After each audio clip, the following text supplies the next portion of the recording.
اعوذ باللہ من الشیطان الرجیم بسم اللہ الرحمن الرحیم رب اشرح لی صدری ویسر لی امری واحلل عقدۃ من لسانی یفقہوا قولی۔ الحمدللہ ثم الحمدللہ، اللہ رب العزت نے قرآن مجید کو پڑھنے کی اور پڑھانے کی توفیق عطا فرمائی۔ تو کل کے ہمارے لیکچر میں جو ہم نے دیکھا تھا کہ حضرت عثمان غنی رضی اللہ تعالی عنہ نے کس طرح باقی صحابہ کرام کے ساتھ مل کر قرآن مجید کی تدوین کی، اور حضرت عثمان غنی رضی اللہ تعالیٰ عنہ کے اس کارنامے کو پوری امت نے بہت تعریف اور توصیف کی نظر سے دیکھا، اور تمام صحابہ نے حضرت عثمان غنی رضی اللہ تعالیٰ عنہ کے اس کام کی تائید اور حمایت فرمائی۔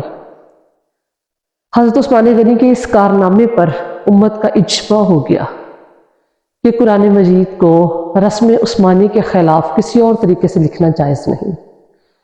چنانچہ اسی طرز پر مصاحف جو ہیں وہ اور بھی تیار کیے گئے۔ صحابہ کرام اور تابعین رحمۃ اللہ علیہ نے اسی رسم عثمانی کے طرز عمل پر قرآن مجید کے مصاحف تیار کروا کر باقی دنیا میں بھی پھیلا دیے اور وسیع پیمانے پر اس کی اشاعت کی۔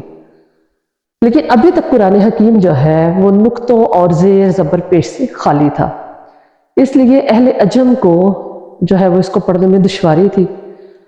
چنانچہ جب اسلام بہت زیادہ پھیلا اور اہل عرب تو آسانی سے اس کو پڑھنے کے عادی تھے، اس لیے انہیں تو کوئی بھی مشکل اور مشقت جو ہے وہ اس میں درپیش نہیں تھی۔ لیکن جب اسلام جو ہے وہ اہل عجم میں پھیلا تو پھر اس کے لیے کچھ ایسے اقدامات کیے گئے کہ اہل عجم جو ہے وہ آسانی کے ساتھ قرآن کریم کو پڑھ بھی سکیں اور سمجھ بھی سکیں۔ تو سب سے پہلے تو اس پر نقطے لگائے گئے۔ اہل عرب میں ابتدا میں نقطے لگانے کا رواج نہیں تھا، اور پڑھنے والے اتنے عادی تھے، اتنے یوزٹو تھے کہ وہ بغیر نقطوں کے ہی اس کو آسانی سے پڑھ اور سمجھ لیتے تھے۔ لیکن اہل عجم کو اس میں بہت زیادہ دشواری تھی، تو سب سے پہلے نقطے لگانے کا کام جو ہے وہ ابو الاسود دولی رحمۃ اللہ علیہ نے انجام دیا۔ بعض کا کہنا ہے کہ حضرت علی کرم اللہ وجہہ نے جو ہے اس کارنامے کو سر انجام دیا، لیکن زیادہ تر روایات جو ہے وہ حضرت ابو الاسود دولی کے حق میں ہے۔ اور دوسرے نمبر پر پھر اس پر جو حرکات ہیں زیر زبر پیش، ان کا کام جو ہے وہ حجاج بن یوسف نے حضرت حسن بصری اور یحییٰ بن عمر اور نصر بن عاصم لیثی کے ذریعے جو ہے وہ سر انجام دیا۔ پھر اس کے بعد قرآن مجید کی کچھ منزلیں ہیں، کچھ احزاب ہیں۔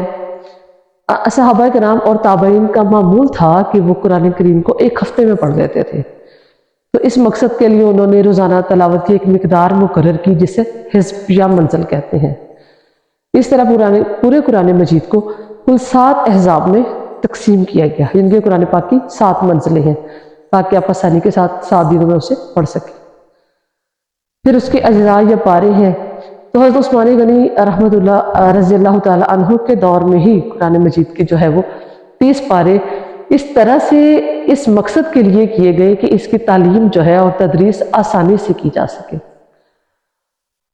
پھر قرآن مجید میں کل 540 رکوعات ہیں۔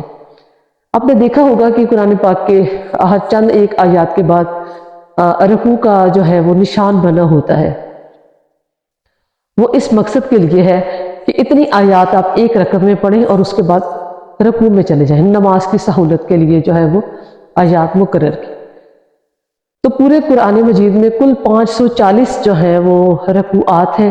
اس طرح اگر تراویح میں جو ہم رمضان المبارک میں ماشاءاللہ آ رہا ہے انشاءاللہ الحمدللہ اللہ رب العزت کے فضل و کرم سے، تو اگر تراویح کی ہر رکعت میں ایک رکوع پڑھے تو 27ویں شب تک جو ہے وہ ایک قرآن کریم جو ہے وہ مکمل ہو جاتا ہے۔ پھر کچھ رموز و اوقاف ہیں، انشاءاللہ اس کا بڑا آپ کو فائدہ پہنچے گا کہ تو جو پڑھا ہوتا ہے، تو اس کا مطلب ہے کہ یہاں پر بات پوری ہو گئی ہے اور یہاں پر اگر آپ ٹھہر جائیں گے تو بہتر ہے، لیکن اگر آپ مسلسل پڑھنا چاہتے ہیں تو پڑھ لیں۔ پھر اس کے بعد ہے میم جو ہے وہ وقف لازم ہے، اگر آپ نہیں پڑھیں گے تو اس میں غلطی کا اس کے ترجمے میں جو ہے وہ اس کی میننگ جو ہے وہ چینج ہونے کا امکان ہے۔ لا کا مطلب ہے کہ یہاں پر نہ ٹھہرنا ہی بہتر ہے، اور اگر آپ ٹھہرتے ہیں تو پھر پچھلے لفظ سے اگلے لفظ کو ملا کر پڑھیں، صرف جہاں تک اپنی بات ختم کی ہے اور اس کے بعد جو اگلا لفظ ہے وہ آپ نہیں پڑھیں گے، پچھلے لفظ کے ساتھ اگلے لفظ کو ملا کر پڑھیں گے۔